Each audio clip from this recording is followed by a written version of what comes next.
ஃபரிதாபாத்தில் இருக்கிறாரு. 719 வாக்குகள் வித்தியாசத்தில் முன்னிலை. அங்கே வந்து 7 சுற்றுகள் எண்ணப்பட்டிருக்கிறது.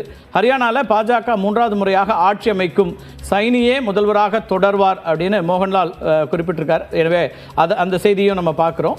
அங்கே பாஜக தலைவர், ஹரியானாவுடைய பாஜக தலைவர் மோகன்லால் நியூஸ் 18க்கு கொடுத்திருக்க பேட்டியில் அவர் சொல்லியிருக்கிறது, நம்பிக்கை வெளிப்படுத்தியிருக்கார். ஹரியானாவில் பாஜக 3வது முறையாக ஆட்சி அமைக்கும், சைனி முதலமைச்சராக தொடர்வார் அப்படிங்கிற அந்த செய்தியும் அவர் கொடுத்திருக்காரு. பிஜேபி மிகுந்த நம்பிக்கையோடு இருக்கிறது அப்படிங்கிறதா பார்க்க முடிகிறது.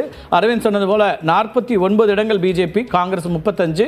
இந்த குறைந்த எண்ணிக்கையிலான முன்னிலை நிலவரங்கள் மாறினாலும் கூட அது அதிகபட்சமாக 40 தொடலாமே தவிர ஆட்சி அமைக்கக்கூடிய எண்ணிக்கை வருமா என்கிற கேள்வி இருக்கக்கூடிய சூழலில் பிஜேபி ஆட்சி அமைப்போம் அப்படிங்கிற உறுதியான இடத்திற்கு வந்து சைனி முதலமைச்சராக தொடர்வாருங்கிற செய்தியை நம்ம பார்க்குறோம். நியூஸ் 18க்கு பிரத்யேகமாக ஹரியானாவுடைய அந்த பிஜேபி தலைவர் பேசியிருக்கக்கூடியதை பார்க்குறோம்.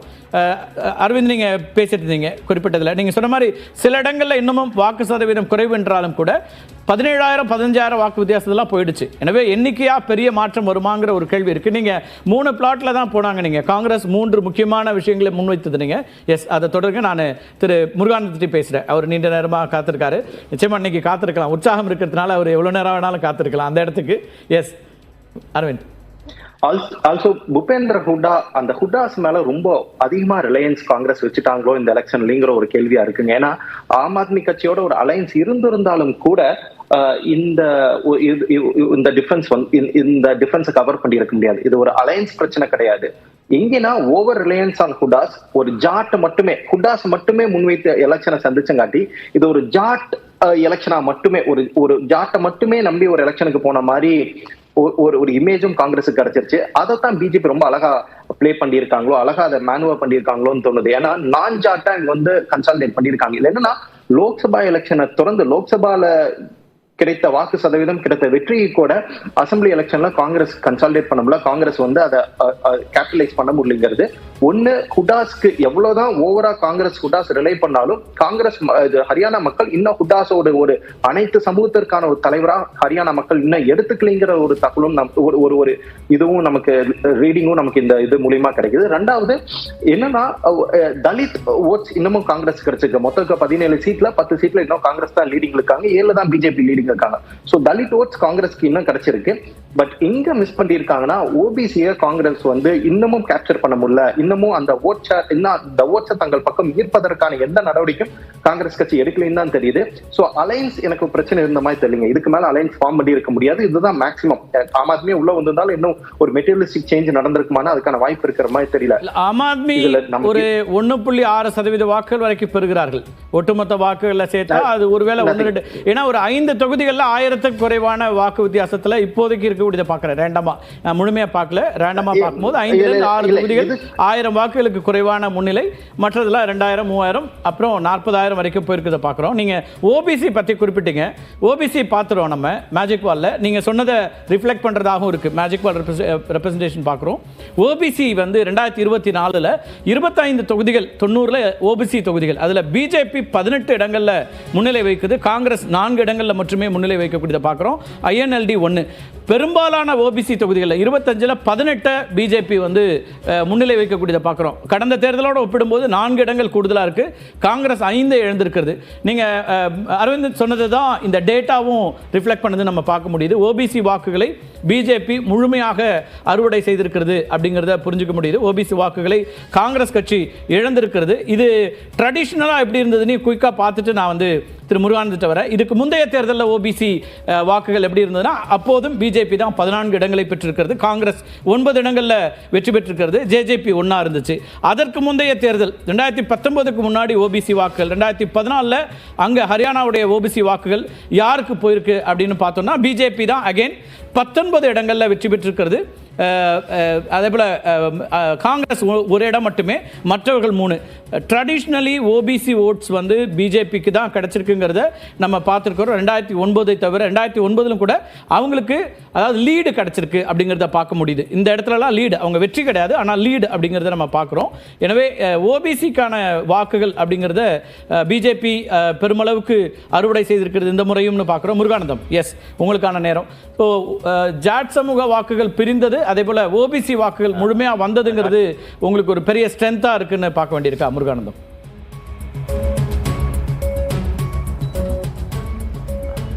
இதுல சகோதரர் கார்த்திகை செல்வன் ஒரு விஷயத்தை பார்க்கணும். நீங்க இவங்க என்ன காம்பினேஷன்ல வந்து கேஸ்ட் காம்பினேஷன்ல அங்க இருக்கக்கூடிய தேர்வுகளை செய்து அங்கே கொடுத்தார்கள் என்று சொன்னால், காங்கிரஸை பொறுத்தவரை ஓபிசி 20 நபர்கள், ஜாட்டுகளுக்கு 28 இடங்களை கொடுத்தார்கள். பட்டியலினத்தினர் சொல்ல ஜாட் ஹவுஸ் என்று சொல்லக்கூடிய அந்த சமூகத்தை சார்ந்த 17 பேர்த்த அங்கே ஃபீல்டில் அவங்களுக்கு நபர்களுக்கு கொடுத்திருந்தார்கள். பிஜேபியை பொறுத்த வரைக்கும் ஓபிசி 22 நபர்கள், ஜாட் சமூகத்திற்கு 16 நபர்கள், அதேபோல் பட்டியலின சார்ந்த 17 என்று அந்த சதவீதத்தில் கொடுத்திருந்தோம். காங்கிரஸுக்கும் எங்களுக்கும் காங்கிரஸ் அதிகமான ஜாட் சமூகத்தை சார்ந்த நபர்களை களத்தில் இறக்கி விட்டிருந்தார்கள். நாங்கள் இந்த முறை ஜாட் சமூகத்தை சார்ந்த நபர்கள் ரொம்ப குறைச்சிட்டோம். கிட்டத்தட்ட 11 பேர்த்தை குறைத்து தான் நாங்கள் இடங்களை கொடுத்திருந்தோம். அதிகமாக வேற காம்பினேஷன்ல கொடுத்திருந்தோம். இது வந்து கேஸ்ட் காம்பினேஷன்ல மற்ற இருக்கக்கூடிய ஏற்கனவே சொல்லியிருந்தேன், கடந்த தேர்தலில் எங்கெல்லாம் நாங்கள் அங்க இடைவெளி விட்டிருந்தோம் அதையெல்லாம் கால்குலேட் பண்ணி நம்ம இங்க வேலை செய்திருந்தோம். இன்னொரு பெரிய விஷயம், ஒரு விஷயத்தை நீங்கள் நிச்சயமாக அடுத்த முறை விவாதத்துக்கு வைக்க வேண்டும். இந்த முறை ஹரியானாவை பொறுத்த வரைக்கும் ஒரு பிரஸ்டீஜியஸ் தேர்தல். இந்த முறை காங்கிரஸ் கடுமையாக போராடினார்கள். ஏனென்றால் ஆன்டி இன்கம்பன்சி இருக்கின்றது 10 ஆண்டு காலம். இந்த முறை இதை சாய்த்து விட வேண்டும். இந்த முறை பிஜேபி விடக்கூடாது. ஏனென்று சொன்னால் அடுத்து வரக்கூடிய டெல்லி தேர்தல் நீங்க ரொம்ப ரொம்ப ரொம்ப ரொம்ப முக்கியமாக கவனிக்கப்பட வேண்டிய விஷயம். டெல்லி தேர்தல் எழுதி வைத்துக் கொள்ளுங்கள் கார்த்திகை செல்வன். டெல்லி பிஜேபி ஆட்சி அமைக்கின்றது. ஹரியானா தேர்தல் மிகப்பெரிய அளவில் ஒரு செய்தியை டெல்லி தேர்தலுக்கும் குறிப்பாக மகாராஷ்டிரா தேர்தல், ஜார்க்கண்ட் தேர்தல், ஒரு குறிப்பிட்ட அளவுக்கு பீகார் தேர்தலிலும் கூட இதனுடைய பிரதிபலிப்பு இருக்கும் என்று நான் தனிப்பட்ட முறையில் நான் எதிர்பார்க்கிறேன். ஹரியானாவோட வெற்றிங்கிறது இந்த ஹரியானா தேர்தல் மகாராஷ்டிராவுக்கும் எதிரொலிக்கும் அப்படின்றீங்க. ஓகே, பாலச்சந்திரன் குறுக்கிட விரும்புறாங்க. S Balachandran sir. எஸ், நிச்சயமாக. ஏன்னா அதாவது இந்த ஓபிசி ஓட்டு சரண் சிங் வர்ற வரைக்கும் பிஜேபிக்கு தான் இருந்தது. அந்நேரத்துக்கு ஜனசங்கு பேர் அவங்கள்ட்ட தான் இருந்தது. காரணம் என்னன்னா, காங்கிரஸ் உடைய ஓட் பேங்க் வட இந்தியாவை பொறுத்த மட்டும் இதுல ஒரு நேஷனல் டிவிஷன் இருக்கு.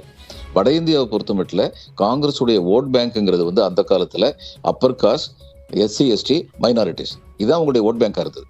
அதுக்கப்புறம் இவங்க சரண் சிங் வந்ததுக்கு அப்புறம் பேக்வர்ட் கிளாஸஸ்க்குன்னு சொல்லிட்டு ஓபிசிக்குன்னு ஒரு குரல் எழுப்புச்சு. அதுக்கப்புறம் ஓபிசி ரிசர்வேஷன்லாம் வந்த போதும் அதை முதல்ல அறுவடை பண்ணது ஓபிசிக்காக ஃபைட் பண்ண முலாயம் சிங் யாதவும் லல்லு பிரசாத் யாதவும் தான். இங்க அதனால ட்ரெடிஷனலா ஓபிசிஸ் ரொம்ப நாளா ஜனசங்கத்துக்கு ஓட்டு போட்டு அதுக்கப்புறம் பிஜேபிக்கு ஓட்டு போட்டுக்கிட்டு இருந்தாங்க அப்படிங்கறத உண்மை. வட இந்தியாவில் பெரும்பகுதியில் அந்த பெரும்பகுதியில பிரிச்சது யூபியும் பீகாரும் ரொம்ப பெரிய ஸ்டேட் பிரிச்சிட்டாங்க. இவங்க 2 யாதவ்ஸும் சேர்ந்து. ஆனா ஹரியானால அந்த மாதிரியான ஒரு பிரிவு வரல. அதனால இப்பதான் காங்கிரஸ் ஒரு பரிணாம வளர்ச்சி அடைஞ்சிருக்கு. ஓபிசிங்கிறத ஒரு நேஷனல் லெவல்ல கொண்டு போயிருக்காங்க. அவங்களுக்கு இம்மீடியட்டா பலன் வரல. இன் ஃபியூச்சர் அவங்க தொடர்ந்து இதை கொண்டு போனாங்கன்னா பலன் வர்றதுக்கான வாய்ப்பு இருக்கு.